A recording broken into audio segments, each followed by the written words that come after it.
అల్లు అరవింద్ గారు నాకు ఈ ఫ్యామిలీ చిరంజీవి గారి ఫ్యామిలీతో ఒక 25 ఇయర్స్ 30 ఇయర్స్ సంబంధం. నేను ఒక 96 ఏమో అనుకుంటాను. ఆ టైంలో చిరంజీవి గారితో కలిసి ఫిలం చేయాలని 1 ఇయర్ ట్రావెల్ చేశాను. 1 ఇయర్ గిఫ్ట్ అన్ని చేసి. బట్ అప్పుడు తెలిసింది ఎందుకు ఈ ఫీల్డ్ ఇలా ఉంది అంటే, ఒక్కొక్క సీన్ని ఒక్కొక్క డైలాగ్ని 10 సారి కాదు 100 టైమ్స్ థింక్ చేసి ఇది చేసి ఇక్కడ చేస్తారు. అందుకే ఆయన మెగాస్టార్. రియల్గా నేను అప్పుడు అనుకున్నాను, ఏంటి ఇది, నేమేమో అక్కడేమో అలా చేస్తామనుకుంటాము. ఎంత పరిశ్రమ ఉంది, ఎంత సీరియస్గా 1.5 2 ఇయర్స్ అయితే కూడా స్క్రిప్ట్లోనే ఉండాము. అప్పుడు అనుకున్నాను నేను 2 ఇయర్స్ కాదు 5 ఇయర్స్ చేస్తున్నా తక్కువ అని.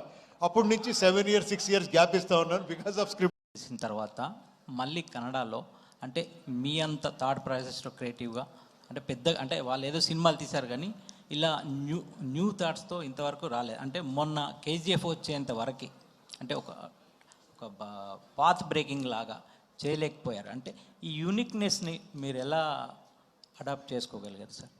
లేదండి, అలా కాదు. ఒక 100 ఇయర్స్ అంటే ఈ ఇండస్ట్రీకి అప్పటి నుంచి పాత్ బ్రేక్ చేసుకొని చాలామంది వస్తూనే ఉండారు. మనకు తెలియదు అంతే.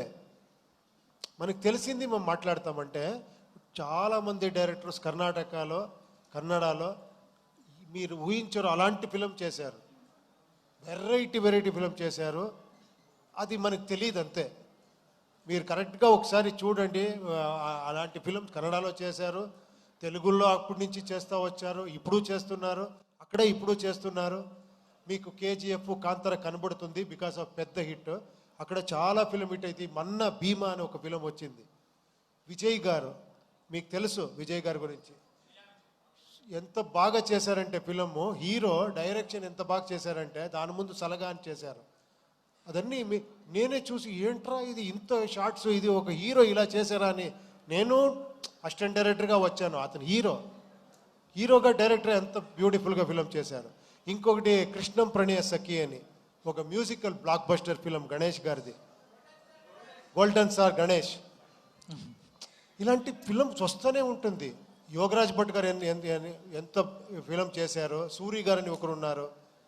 ఎక్స్ట్రాండరీ ఫిలం అన్ని చేస్తూనే ఉంటారు. కొన్నిసారి మనం ఇప్పుడు నేను కూర్చుంటే నేనే కనబడతాను మీకు, అందుకే మీరు ఇష్టపడతారు అంతే. అలాగా ఉపేంద్ర సార్ ఇక్కడ